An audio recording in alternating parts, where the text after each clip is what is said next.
full-time scientist, and used it a little bit as an older one, not a superhero, but for exploration. Because he did that in the comics as well. Mm-hmm. He preferred to be Ant-Man to make discoveries, to go miniature and talk to ants, whereas Scott Lang came in as an adventurer. Is it possible that they're doing this as well because, in the comics, Tony Stark had the demon in a bottle storyline where he became an alcoholic and it almost destroyed him and everything else. Mm-hmm. We got a touch of that in Iron Man 2. They touched on it, but it wasn't really. They didn't, and it was only there for about 3 seconds. Yeah, so they really only touched on it. A big part of Hank Pym's character in the comics, and I know it's mostly from the Ultimate storyline, is the whole spiteful abuse thing. Where that was in the other one. Was as it? Was it as well? Okay, where he abused Wasp. He had a mental break and became like the Yellow Jacket instead, and was arrogant and a bit. It was either a psychotic break or almost schizophrenia, you know. And it was abuse. And they could steer away from that, but also maybe that is why they're doing it, to steer away from, or maybe they've just decided. See, I have to be honest, I don't understand why they wouldn't just go straight with Hank Pym. Mm-hmm. Scott Lang is a great character, but no one really, you wouldn't know him. But then if you don't know comics, you don't know who Hank Pym is either. Yeah. But it's a bit bizarre to have a creator of the costume and the stuff being a big scientist, and then bringing someone else in, especially seeing as with the way that the new Marvel movies are going, they're normally quirkier, funnier, some edge to them. Paul Rudd will bring that to Scott Lang. But the third Ant-Man was a guy called Eric O'Grady, who basically, he was a S.H.I.E.L.D. agent in training who wasn't very good. And he stole the Ant-Man costume. He was never meant to be Ant-Man. Right. And he was a bit of a sex pest and a pervert, and he'd use the costume to spy on people in the shower, sleep out of cars, steal. I can't see that in the Marvel universe. If you think he's a bit like Iron Man, but a little bit more. Bit grimier. Yeah, but they could have done reined him in a bit. If they were going to do it to someone other than Hank Pym, he'd have been my choice, not Scott Lang, even though I like Scott Lang. You see, if they do stick with Michael Douglas's character being this world's Hank Pym, and this timeline's Hank Pym, that he's just older, he's the original older guy. Yeah. I like that idea, because that kind of ties in. I love the idea that before Avengers were Avengers, there was people out there doing this. No, see, I don't know. I don't think they'll make him a hero because he would have been referred to at some point. Yeah, no, but I don't mean that. But I mean that having that powers it or abilities. there wasn't one magic thing happened this day, and from that day came the Avengers. It may just be that he never thought about using his suit and powers as be a hero. Yeah, that would be perfect. He's been watching these guys on TV going, I could do that. And they recruit someone to be it, and they recruit Scott Lang somehow. I don't know, or maybe he's a lab assistant. Whatever, it could work. And having the gravitas of him. Because the other reason they might not want it, maybe they don't want another inventor who invents powers in a suit and becomes a hero, because that's Iron Man. Mm-hmm. So having someone who didn't invent it but borrows, steals, get given it. Yeah. I don't know. Also, it could be problematic because having a hero that shrinks down all the time, it's going to be like Honey, I Shrunk the Kids with better graphics. Have you seen the little Comic-Con teaser? The footage that have you seen the test footage, because before that I had no concept of how they were going to do Ant-Man. I made it seem as like you are, but now that I've seen that, I am so excited for this movie. As long as he doesn't ride around a little ant all the way. Yeah, but we want to see that at least once. He'll do it once or twice. We have to get Wasp in this as well, don't we? Well, I know that's the other rumours about casting, that there's 2 female leads up, but there is. Janet Van Dyne or Janet Pym, whichever you want to call her, is meant to be married to Hank Pym. Now, I know in real life he does marry someone 3/4 his age or whatever it is, but I don't know if they do that in the movie. So, is she going to be Janet Van Dyne? We don't know. Rather than married to Pym, or Rashida Jones and Bryce Dallas Howard are both up. Yeah. According to Variety, Rashida Jones, Bryce Dallas Howard are in contention for female role lead in Edgar Wright's Ant-Man. No one has been offered the role yet. Some of you remember Rashida Jones was linked to the role way back in October. Bryce Dallas Howard is in Jurassic World. We'll talk a bit about that later on. But this is to all intents and purposes what we're hearing is that this is going to be. It'll have to be Wasp. Jennifer Dyne. So because Pym and but if they Wasp cast were meant one to be of in these, Avengers, weren't they originally? Yes, but they cut at the not cut because actually some of the earlier drawings had the concept art for it. Now, if they're casting an actress of this age as the Wasp, does that not mean that Michael Douglas is too old, and then possibly that's going to be the timeline thing? In the Marvel movies, yes, because they would not have a what's he in his late 60s, early 70s with a 20-year-old, mid-20 actress. They're not going to do it. Yeah. So does that give any possibility to the timeline thing, the different timeline thing? It could be, but it could be complicated as well. I mean, that would bring in. Have we had time travel in the Marvel movies yet? Oh, in the Marvel movies, apart from X-Men. No, but which I is mean, coming up. sorry, the Avengers universe. We haven't. Sure, we haven't. Not in the movies. No. But in the Age of Ultron comic book, it was all about Wolverine going back to kill Hank Pym so that Ultron wasn't created. Okay. And that created splinters in time and lots of changes in the Marvel Now universe in comics. Right, okay. But in that comic book story, you did see different versions of Hank Pym where he was killed, he wasn't killed, Ultron was created. So in the Ultron story, because the only Ultron I've seen is in Earth Made series, the animated series. Pretty much before Ultron became the bad guy, he looked after the prison that Hank Pym had created. Very kind of similar. Hank Pym creates him. It creates the artificial intelligence. Yes. I don't know how they're going to do his body because obviously it's in the comics is adamantium, which is owned by Fox. Well, in this it looks like, and I'm sure you've heard this rumor before, and Saxon is very much behind this as well, and I agree with him, that it's Jarvis is going to become Ultron. Yeah, I'm not sure. I don't know. That would mean that, well, yeah, because Tony Stark is heavily involved in creating Ultron. Yes. If not the creator, rather than Hank Pym. And so far we've heard that Iron Patriot is going to be a big hero in the Avengers Age of Ultron.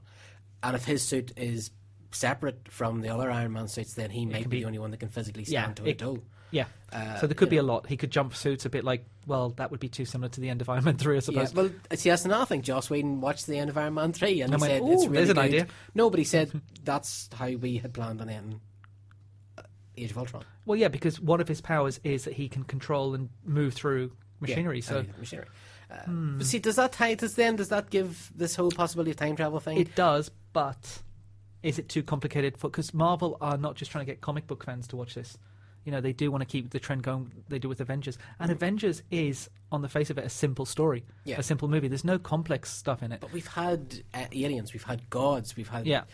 But we haven't basically had Terminator, which is what this kind of is. Yeah, but I think we're ready for it now. What, we hit 6, 7, 8 movies in?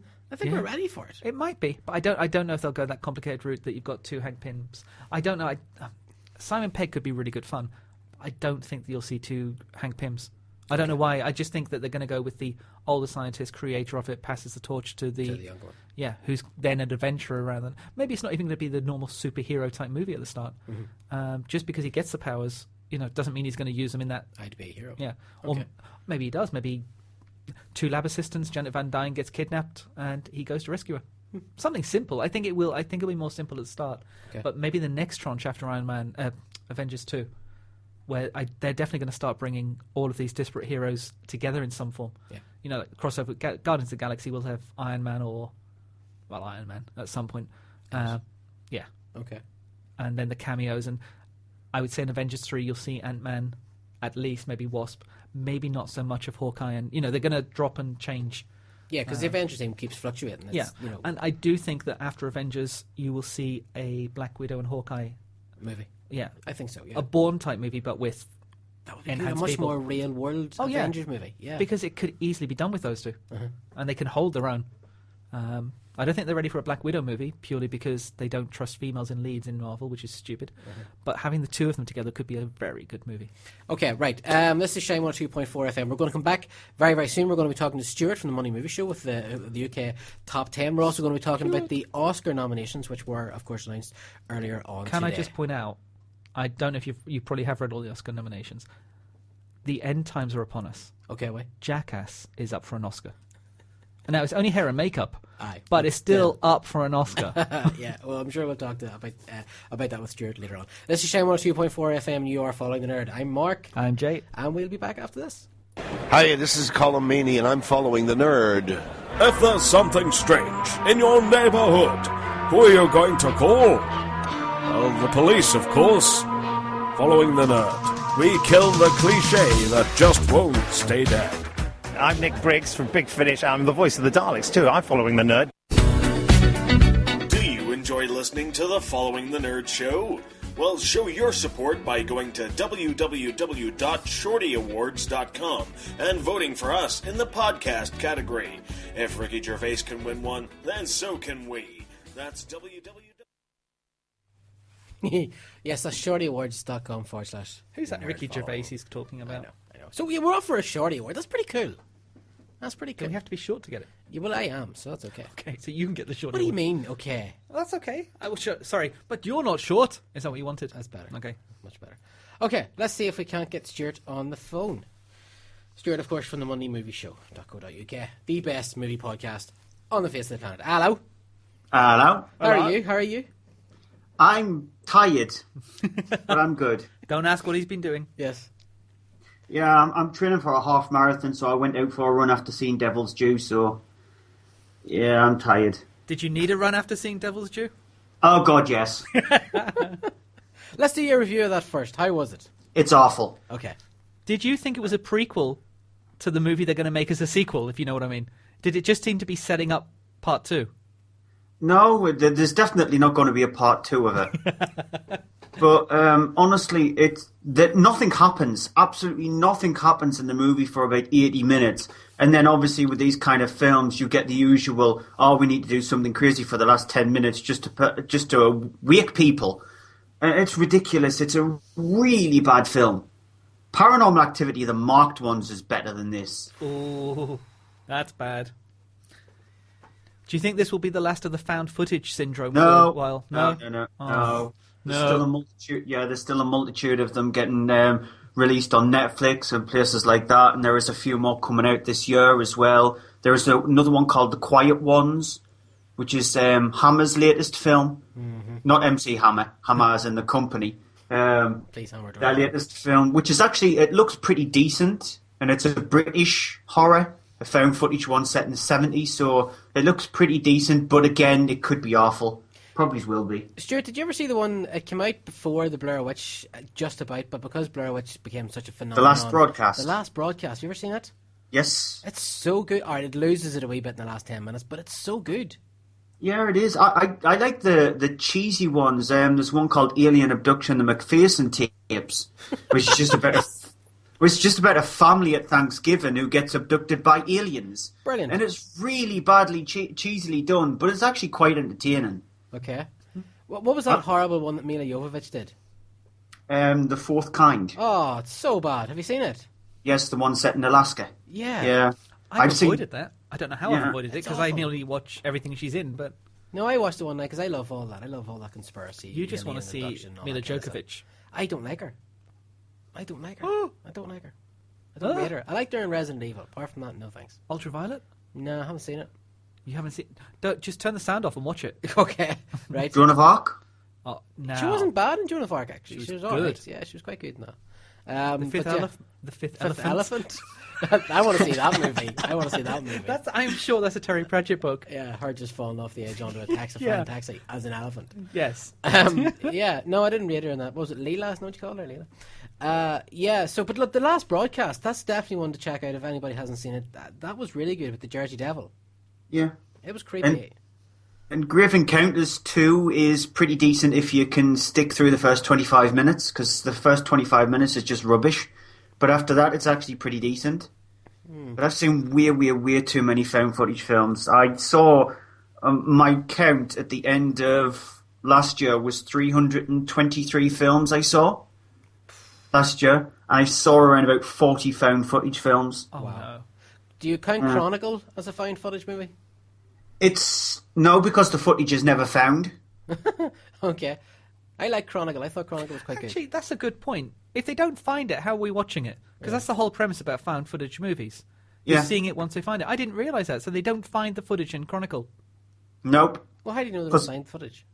Well, he goes to Tibet and he leaves the camera there in Tibet at that huge, massive mosque thing. So unless somebody's actually going to climb up mountains in Tibet and stumble across this camera, then I think it's that's just the only thinking way. about it too much. You're seeing what he recorded. Yeah, but see, not Chronicle found. is an okay found footage movie and an okay superhero. I wish they'd done one or the other. Yeah, no, I like Chronicle. I thought liked was it, quite but... It's getting a sequel. Yeah. Yeah, it's called Fantastic Four. Yeah. Do you know what the thing about Chronicle that made me stand up and take notice was that, you know the scene where he kills the spider? No, I blinked. Okay, I don't like spiders, but it's such a cruel, horrible scene.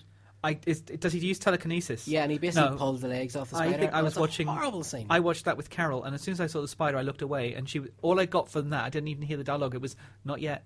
Not yet. Yeah, no, he basically, the spider just floats in front of him, and he just sort of stretches his fingers, and the legs just go blink, blink, and it's so awful. That's It's not such awful. A cruel They thing. deserve it. No, I feel the same way you do with spiders.